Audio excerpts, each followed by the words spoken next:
August our summer webinar series, and this is our August session. And this time we're going to be talking about returning to school and how that's been impacting student mental health. We have some moderators here that will be talking about that question, and I want to introduce them. So we have Dr. Cash and Dr. Alston, and I'll have them introduce themselves. And Dr. Grill, but she is going to be from us. So, Dr. Cash, feel free. Hi, I'm Scottye J from The Ohio State University. I'm an associate professor, and my area of expertise is in adolescent or young people's mental health and well-being, and how can technology be used to facilitate their positive experiences. And hey folks, my name is Bob Alston. I serve as the Assistant Dean of Students at Northern Kentucky University and work with our Division of Student Affairs and other departments across campus to help support student well-being in a lot of different ways, whether that's through coordinating care with campus departments for students that are experiencing disruptive academic circumstances, or navigating along with students university policies so that we can help them progress academically, and occasionally do a little bit of behavioral intervention work through our student conduct processes when absolutely necessary. But really excited for the opportunity and grateful. So thank you all. Hi, everyone. I'm Dr. Catherine Grill. I am the CEO of Neoth. We're a technology company that provides on-demand personalized stress and mental health support to students through a self-guided app. And my background is actually as a therapist and as a research scientist, working also with adolescents and young adults. So real excited to be here today. Awesome. I'm excited for everyone to be talking about how this year has affected everyone. So the goal for today is to discuss how things will be different this school year and what we should expect as far as the impact on students' health. So the first question I'm going to ask is, how has the pandemic shifted the education system? And I'll have Dr. Alston answer that question first. Certainly. Thank you, Naveen. I think from my perspective and at NKU, we've seen a lot of our students, get closer to the proverbial edge than we have in a lot of years past. We're not unique in our student population. Our students are mostly working part and full time, and are attending a regional comprehensive institution. So, we have folks that are working their way through their degree programs, and so, but the epidemic has pushed folks, a little farther in terms of service industry folks haven't been able to get their paychecks that they're used to, and so we've seen a lot of disruption and added stressors, and whether they be traumatic events on their own or just the buildup of all of those events have really added to our students' I guess invisible knapsack, if you will, of what they carry with them. So we're just trying to shift with that and trying to make sure that our campus community is both respectful of those realities, but also, extending a hand and trying to be as accessible as possible to help. Thank you. I have follow-up questions with that, but I'll ask after Dr. Cash Certainly. and Dr. Frogo. So thank you. In teaching college students this last year and teaching non-traditional students primarily in our undergraduate social work program, I found that I needed to shift some of the expectations in my classes. And one of the things I like about Neolith is that you all provide personalized interventions, and I provided personalized adjustments to the students to make sure that I met them where they were, and also didn't create additional barriers in the education process. I had multiple students who ended up hospitalized, and some of them had attempted suicide. And I had to work with our support people at the different, we have a bunch of regional campuses. And so I had to work with our support people, the Student Support Center, and help them come up with plans that would be feasible for the students and would also not interfere in their learning process. For high school level students and below, one of the big problems that we experienced is that there were students who did not have eyes on them from the teacher or from the educational system. And so that led to what we think would be an increase in child abuse and neglect, and also an increase in intimate partner violence. And nobody knew. The lack of a digital infrastructure for all communities and populations also led to schools losing track of the students. And so that was very problematic for being able to make sure that everyone was on an equal playing field, knowing that it's usually not, that we do have an unequal education system, but that just exacerbated that.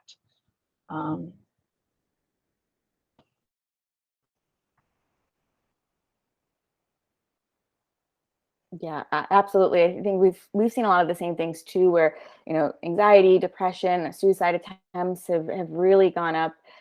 Everything, Dr. Cash, you were just mentioning too, about the schools losing track of their students and not being able to connect with them if they were remote or not sure what's going on in the home, and maybe some negative things going on in the home environment that could impact their health or their safety.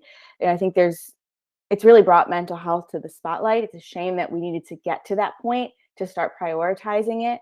But at least I think on the positive side, we have seen schools start to prioritize it more. We're seeing the departments of education start to mandate it, even asking K-12 schools to put mental health within their curriculum, which I think is fantastic. The same way that we have PE class, we should be having mental health class. So I think that there have been so many mental health struggles and problems the students have been having, and I do think they will continue this year.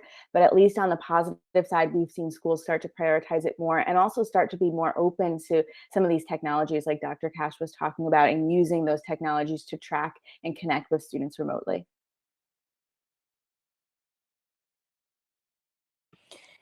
Yeah, so I mean, we bring up an important topic about student mental health and how there's all these other factors that have now affected their learning. And I'm curious, I'm just going to skip to another question about how schools have responded to the mental health issues to maintain stress, and have they added any resources? And my question also, and maybe this can be a second question, is has there been a difference before COVID and after COVID? And I'll have Dr. Alston go first. All right.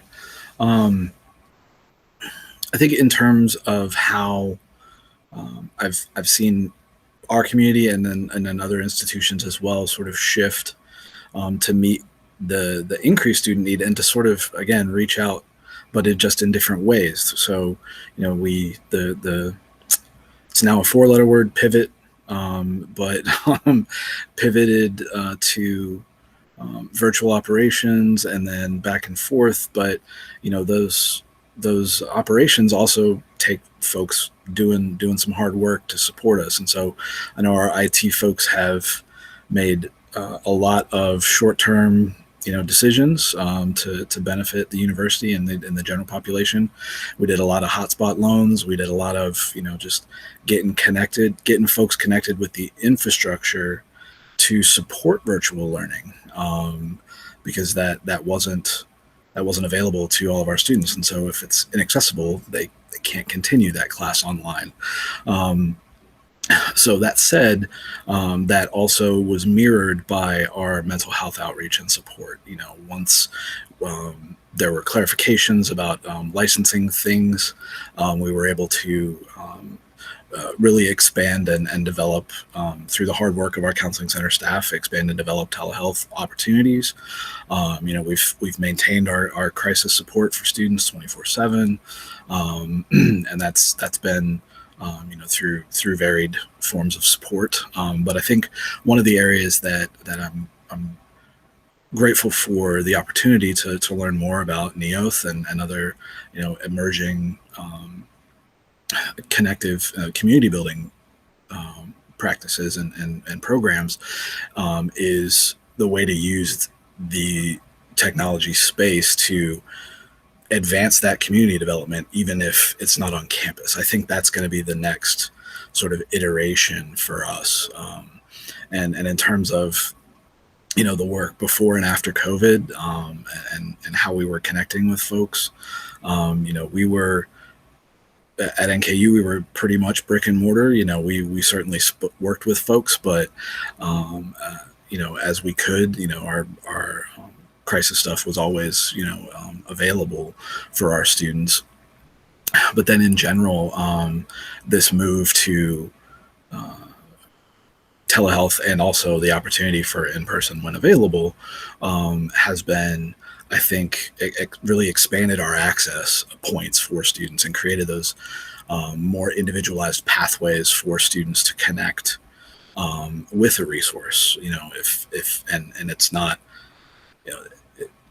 we've been fortunate to also for the past year and a half have removed all fee structures from our counseling services on campus. We ran everything through insurance and such before, but we've been able to work with our university budget folks, and they've helped us to reduce that and remove that barrier as well. And we're fortunate for that, to expand that access. Okay, Dr. Cash. I like that Dr. Alston brought up the notion of community and being able to build community both within the university setting and also with other service providers. And I think that that's absolutely critical, because no one university can handle all of the students. We know that there's often a wait list and backlog.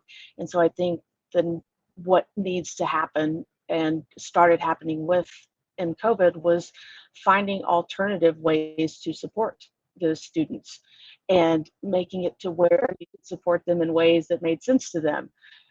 One of the things I really like about what Dr. Grill and their company has done is that they are providing support in ways that make sense to the students and to young people. And it's also on demand, because we know that crises don't happen between 9 and 5. And we also know that crisis support systems need to be available 24/7. And I think one of the benefits of, hold on, back that up.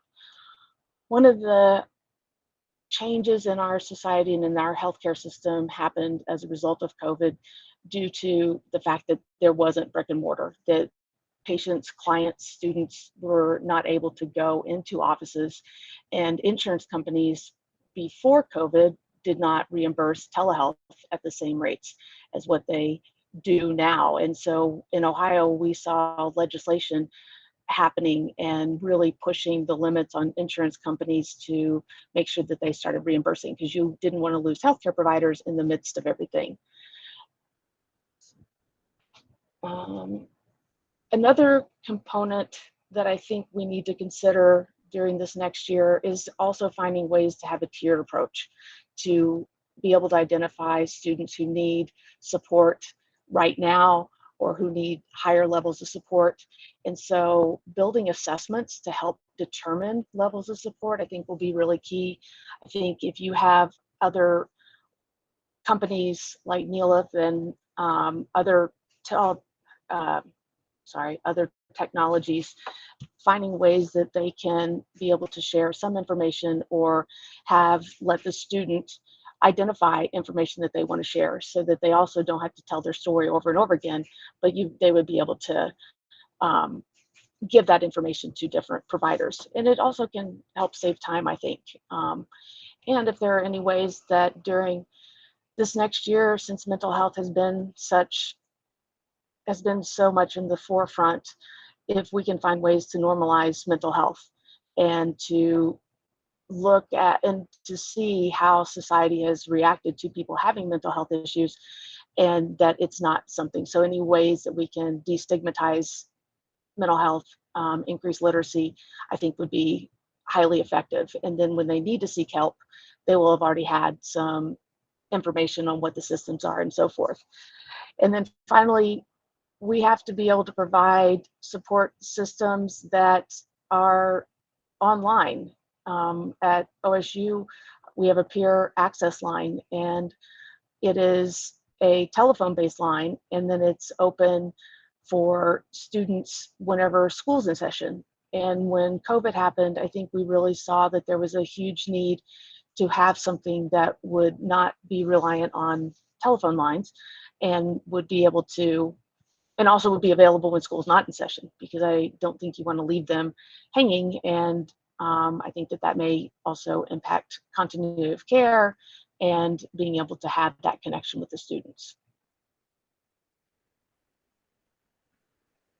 Yeah, Naveen, you were asking about, how things shifted before and after COVID with the way that schools have provided mental health resources. And I feel like I have a unique perspective because I was a university professor for about 7 years. And actually right before COVID, the semester before COVID, stopped teaching to work, more full-time on NEOF. So now I'm, working on that, but still working with the schools as a third party. So it's been interesting, kind of my shifting roles and seeing, how the university works from within and then how it works as a partner. But one of the things, Dr. Alston mentioned was that the schools felt very brick and mortar before COVID.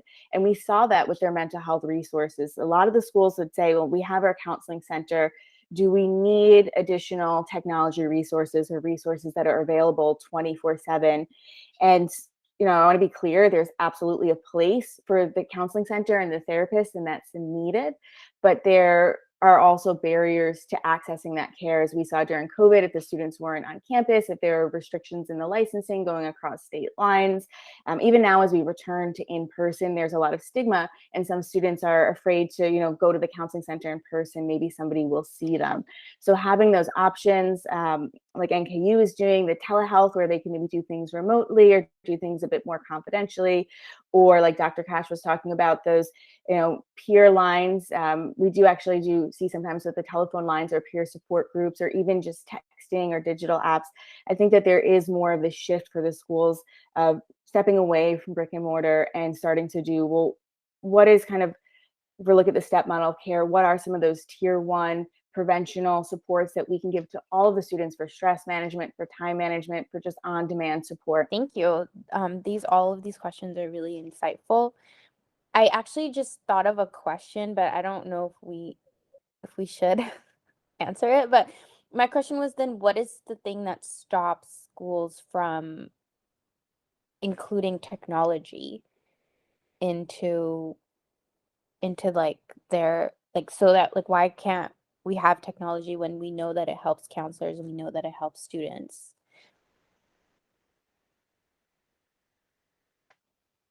I'm happy to start on that.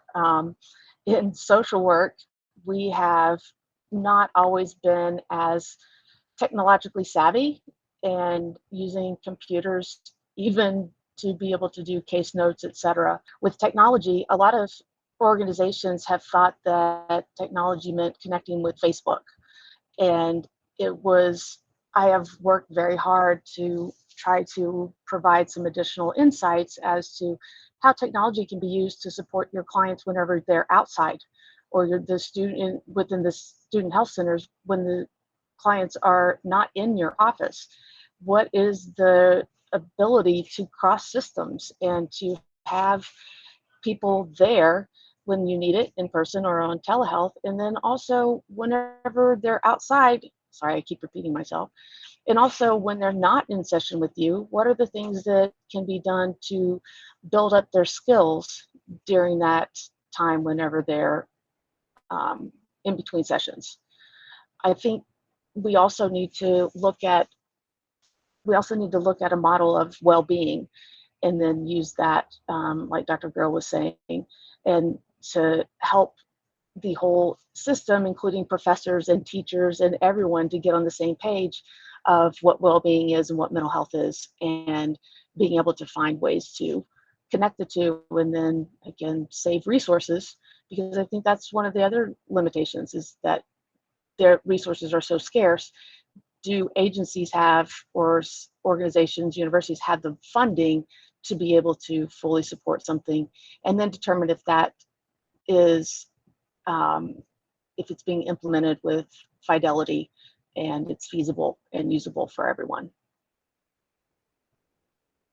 Sorry, I answered like 5 different questions and got all sidetracked. So hopefully you can make No, that. thank you. This was like an impromptu That was question, so that was on point. No, I'm okay with those. I was going to just add a couple things, if I might. I think for me, and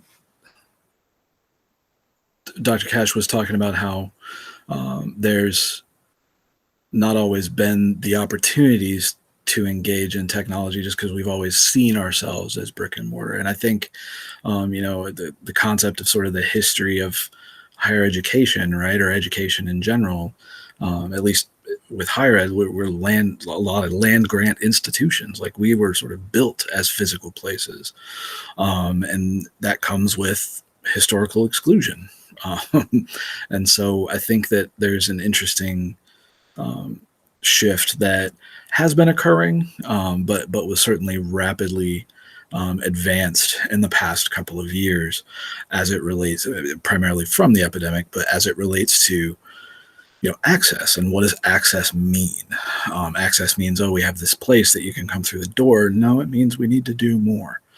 We need to make sure that we can provide those individualized pathways to connect. And I personally, there were some concerns early on, and maybe it's just the elder millennial, I think that's the term, way of thinking, that there were concerns around confidentiality and privilege as it related to the conversations that were occurring, and specifically with counseling, at least. And so the opportunity to resolve those questions and sort of move forward, and make sure that we're focused on the student's accessibility to the service, as opposed to how the institution can provide the service. We need to shift that frame to being more student ready, more student accessible, so that we're able to serve the folks that we're supposed to serve.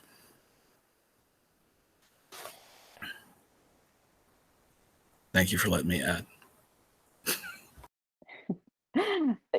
Yeah, this is such an interesting thing for me, going from working within the university. When I was at our university, one of them used Blackboard, the other one used Canvas just for the LMS systems, and that was it as far as technology. We still did assignments and grading on paper. We did our tests on paper. This wasn't that long ago. So we didn't use too much technology. And even when I was working in a pediatric hospital, we also didn't use all that much technology. Like, it was a big to-do to have IT come and install a new program on your computer. And then there was a whole training process. And there was a lot of stuff going on, even though it's only, maybe 5-10 years ago. I feel like technology has shifted so much. So I think the ease of use and the integration is one barrier we see with the schools, where they think it's going to be, hours or weeks of training and very difficult to use and not really sure how it's going to work. And now that we know you can design programs that are so simple, like a mobile app, literally something a student would go on their phone and download like they would any other app, right? Of course, with mental health apps, they're different because they're HIPAA compliant, they're FERPA compliant, there's privacy in place, but the use case is the same, where they go to the app store, they download it, and they can get started. So it's really much simpler, I think, than schools realize. And there's not this kind of huge amount of training or technical integration needed like we saw 5 or 10 years ago. So I think that's one barrier that we see with the schools, and just kind of educating them around that. Well, it's different than it used to be. It's a lot simpler. And then another thing is also just, I think, the use case. Because digital health is so new, sometimes we hear from the schools, well, they're not really sure, how is this used? Sometimes we hear from the counseling center, well, is this something that's trying to replace the counseling center? Is it competitive to us? And say, no, it's really complementary. So explaining, I think there's this huge educational component of, what is this use case here?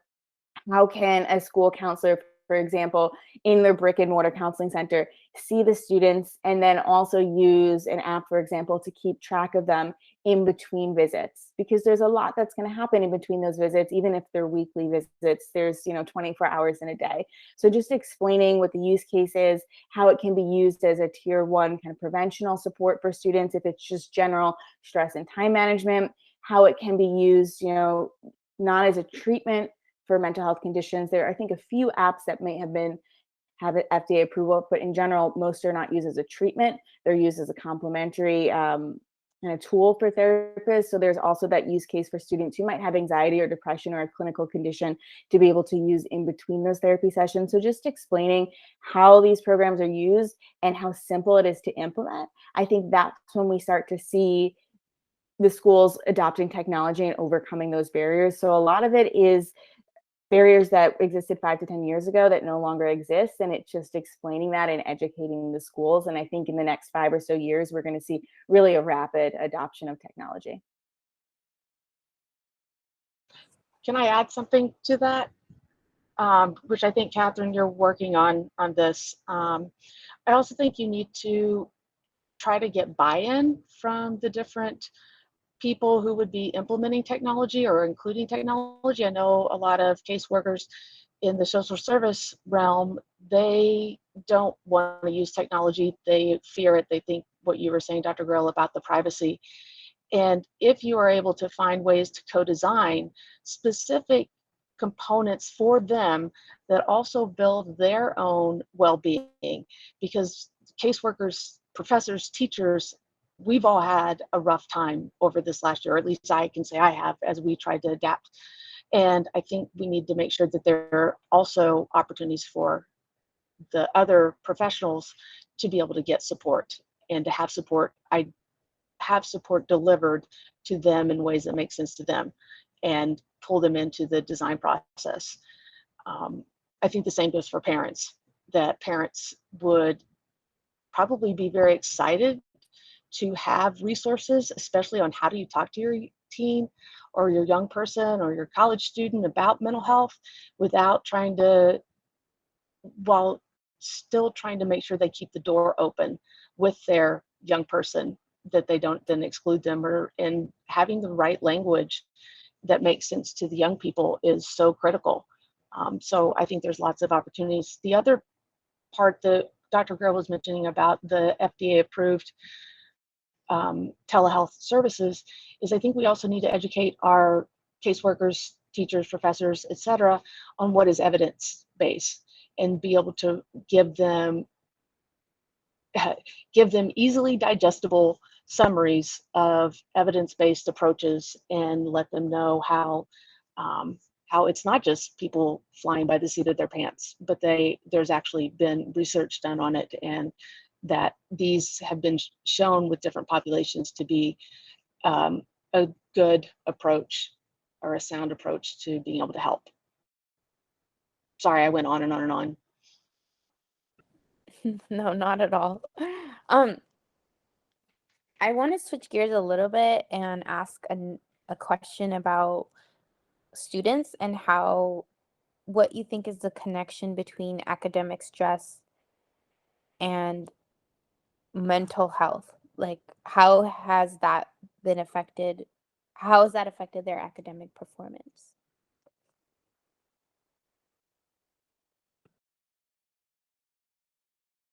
And I will ask Dr. Grill to go first. It's no problem. I just wrote a white paper on this, so I guess it's very timely. It's in my mind. Yeah, it's an interesting thing, because I think sometimes when we talk to education professionals, the connection is very clear between academic stress and performance and mental health, and sometimes it isn't clear. But in doing this white paper I wrote with Dr. Wheeler, who's another education professional, we found that 64% of students who drop out of school drop out because of mental health reasons. And I thought that's a really powerful statistic for educators out there who might not realize that there is that connection. And working with our students, so for people who aren't familiar with our company, not only did we build our app and program in partnership with students to make sure that it was relatable to them, we spoke their language, but we actually also have an ambassador program. So we give them a chance to connect with each other and build community and talk about these topics. So I have currently about 250 students, and this is high school and college age students who meet on a regular basis to talk about mental health. And it was, I think, 94% of the students, when we asked them, what are some of the issues that you're having, about 94% said academic stress. So that was the top issue. We looked at other things like, bullying, depression, anxiety, suicide, relationships, breakups, but academic stress by far was the leading issue. So it's just something that seems like it affects all of the students. And it doesn't matter if they're in high school, then they're nervous about getting into college. If they're in college, maybe they're nervous about getting into grad school or getting a job. So no matter what age they are, they're dealing with this, and it can impact their mental health so strongly to the point of where they're actually dropping out of school. So it's something, I like how Dr. Cash, you brought up before, with COVID this past year, a lot of professors needed to kind of readjust their schedule or the amount of workload that they were giving to students, and just starting to think through, what can students handle in person, what can they handle as far as a remote workload, and then also thinking about this year, if we're returning to in person but students are still dealing with the trauma and some of the lasting effects of the pandemic, how is that going to shape their ability to handle different workloads in the classroom, and how can we try to accommodate for those students?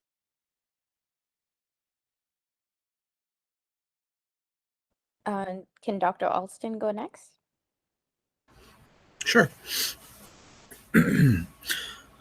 I think, and Dr. Grill, you shared this, but the academic stress is all layered on top of other things that a student is experiencing, and I think for me, that's sort of the piece that sticks out, is that we've, as an institution, we've been fortunate to come up with some flexible solutions for students. We did a opt-in pass-fail the spring 2020 semester, so people could sort of take care of what they needed to take care of and still not being adversely affected in their GPA.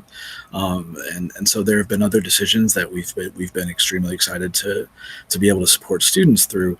I think the challenge, though, as you mentioned, is coming back, right?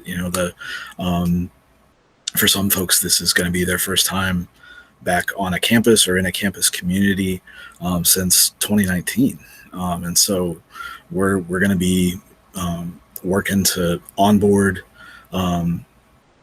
folks that have missed classroom experiences in their senior year, missed classroom experiences in their first year in college, and sort of missed a lot of these scaffolding opportunities to not only provide support and services for the layers underneath what might be academic stress, but also provide that care and support for those academically stressful moments and those disruptive moments.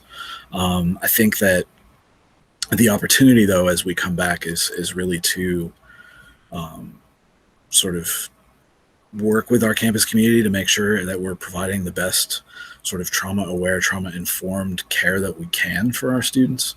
I'm actually reminded of a colleague, Adam Jussel at University of Wisconsin-Milwaukee. His office worked with academic partners in the social work department to create a trauma-informed toolkit for professors to sort of share some of those easily digestible pieces, as Dr. Cash mentioned, to sort of give an intro to how the campus community might engage with students in this very, very different return to campus this fall, and how we can support academic stress, but also the opportunity to hopefully reduce overall stress on a student and sort of get them connected with what they need through our campus and in our regional community. So one of the most recent approaches that I learned about through Hope Labs is reverse engineering health. And so I think you can reverse engineer academic success as well, and go back and look at what are the contributors to academic success and where are the points in which we can intervene prior to someone getting into trouble. And I think with COVID that we really saw that people had different abilities to access, and then different ways in which they could cope, and different resources they had, and in general, just their overall safety. And I think we need to look at Maslow's hierarchy, not to get too academic, but Maslow's hierarchy to also determine, are there other supports that students need that will also allow them to be able to fully engage in the academic process. And that hasn't I don't know if that has always been considered in the College of Social Work. We actually have a fund to be able to support students with any type with, hold on, support students who have concrete needs, and being able to give, if something happens and they have to document the issue that they're having, to be able to help remove those barriers.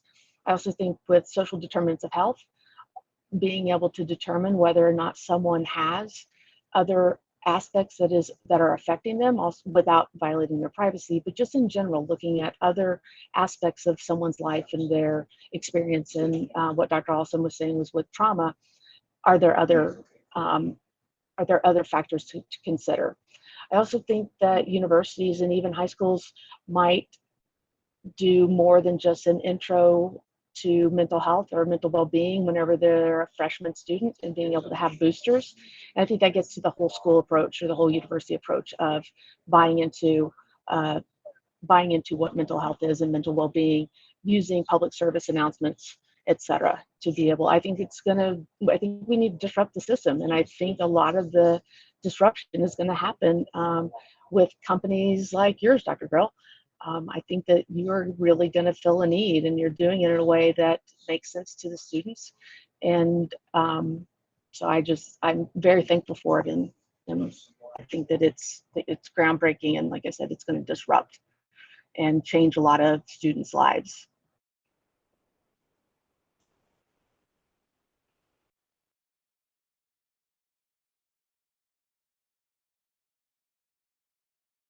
So say I have like all the things, because Dr. Cash opened up the opportunity to speak about Maslow. That's not too academic for me. I was talking about layers, and so we were on the same page, just different language. And so I would take the opportunity to sort of speak to, especially from a student success and a holistic development perspective, that we were fortunate in leveraging some crowdfunding opportunities when the pandemic occurred to build a student emergency fund to do exactly what Dr. Cash spoke about at the college level,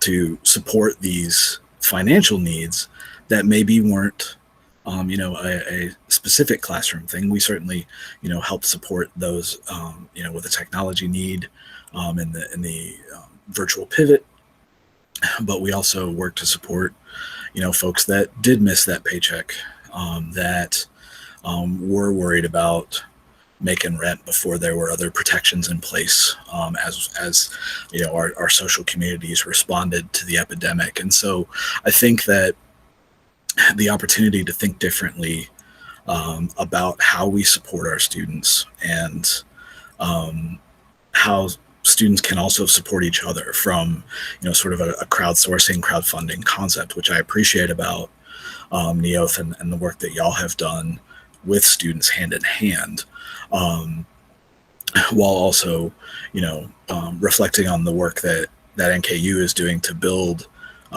some of the peer support networks that Dr. Cash has spoken about at The Ohio State University, which we're grateful for the model and the work to consider. And so we're excited about that for our students, to be able to both connect with a peer if they don't want to connect with that licensed clinician, but also add those moments when maybe they don't even want to connect with a peer, to find that resource on their own through a product like Neoth or another evidence-based opportunity to engage in holistic development for themselves.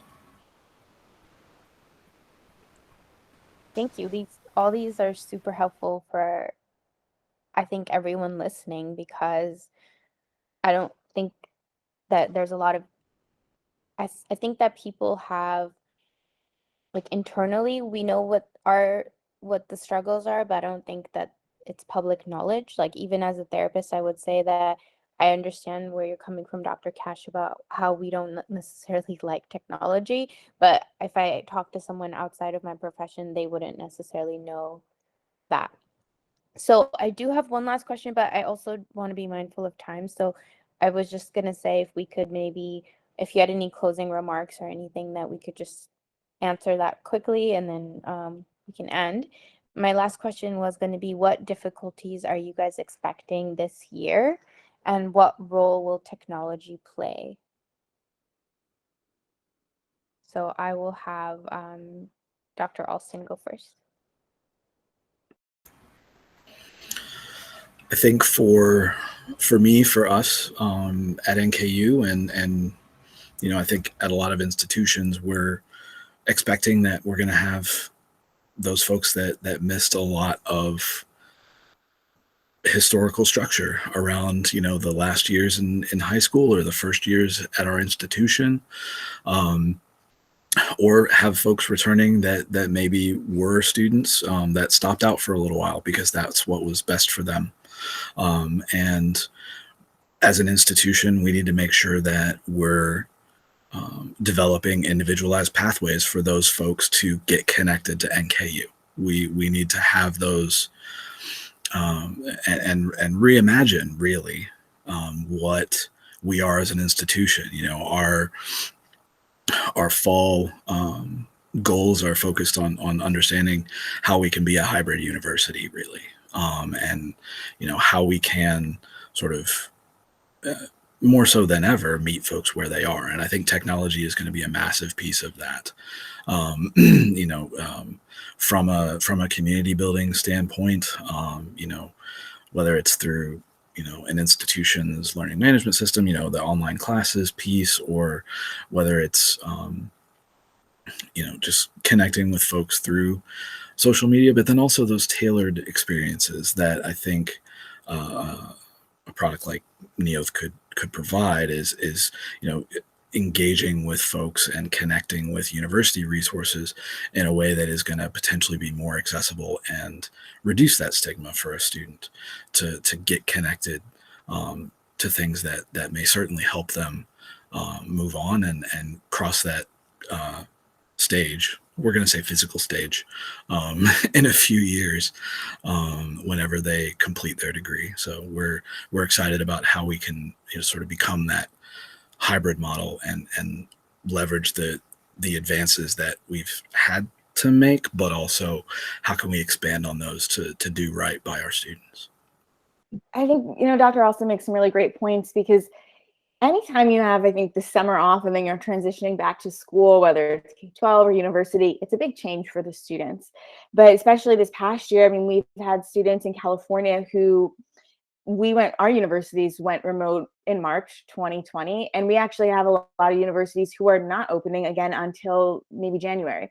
So it's almost 2 years for them. And then when they go back to school, that's going to be a big change in the routine and the structure. So I've heard two different things from the students, and I think it's really, this goes into what Dr. Cash and Alston were talking about meeting students where they are and creating personalized plans. You have your one group of students who are really social and they thrive on that social connection, and it's going to be fantastic for them to go back to school, especially the younger students developmentally, and to be able to learn how to interact socially. But we've also spoken to students who maybe were experiencing bullying in school, or some students who struggled socially. We were talking to some students who had autism, for example, and they said the virtual learning was a lot better for them. So I think understanding, what is the takeaway that we're going to have from this 1 or 2 years of virtual learning? What were some of the good things that came out of it? What were some of the bad things? And how we can adapt the education experience to just, again, meet different students where they are. So I do think technology is going to be huge. I love that NKU is taking this hybrid approach.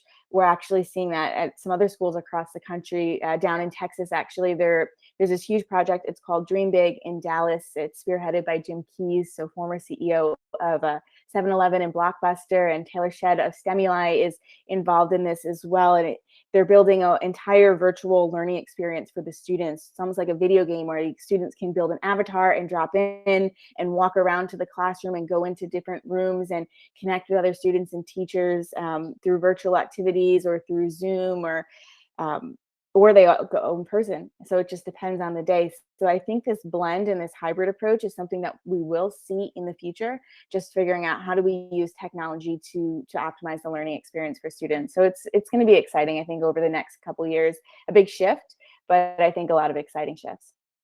I think learning management systems would be a great place to put resources for mental health and well-being, and also to even put crisis-based services, crisis text lines, peer-to-peer support systems, etc., that would be able to give them immediate access because they are on those pages all the time. I also think that universities could and schools could find reputable videos that would be able to talk about what is mental health, what is mental illness, when do you need to seek help, and put those in like every week. Have something new. Have questions and answers. I think the more that we use public service spaces or public spaces, then I think it's going to also engage students and they might be more willing to participate. And then even with the learning management systems, if they can push out videos or other resources to parents, and then let teachers or professors also know what those are, and see if they can find a way to create an environment in the classroom that would be able to facilitate some of that. Naveen, I and Dr. Rose, since you all have been therapists, I think it's also important to find points where there needs to be intervention happen. And so helping universities and schools be able to determine when escalation needs to occur and that they have escalation procedures already in place. But the majority of students aren't going to need that level of services. So I think with what you all have with Neolith is that you can be that stopgap.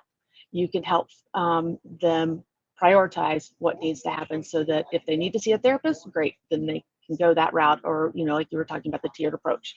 So I think that we have lots of opportunities. I think it's just going to be challenging to find ways that work for most of the students. And then if it doesn't, then we need to figure out other alternative pathways and support services and research what we do or evidence what we're doing in the moment or during this next year so that we are also providing the best possible services, approaches, learning experiences, etc.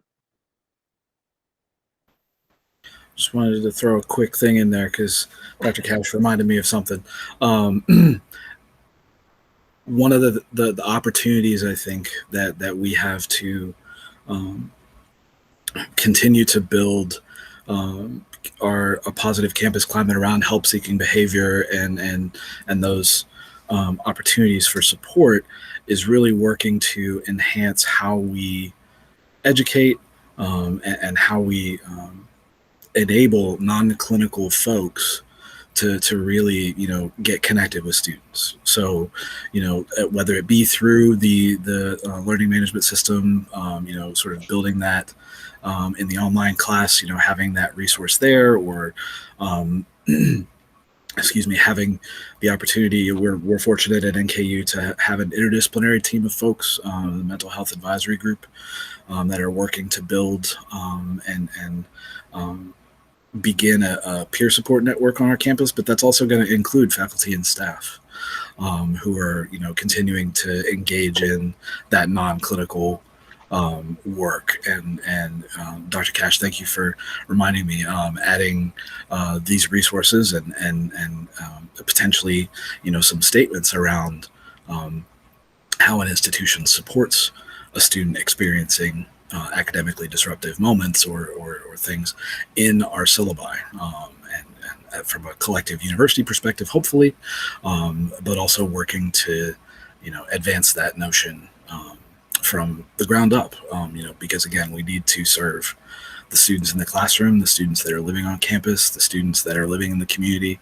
The best way to do that is in a connected and collaborative way.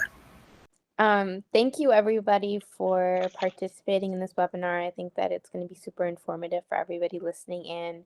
I hope that you guys have a great day.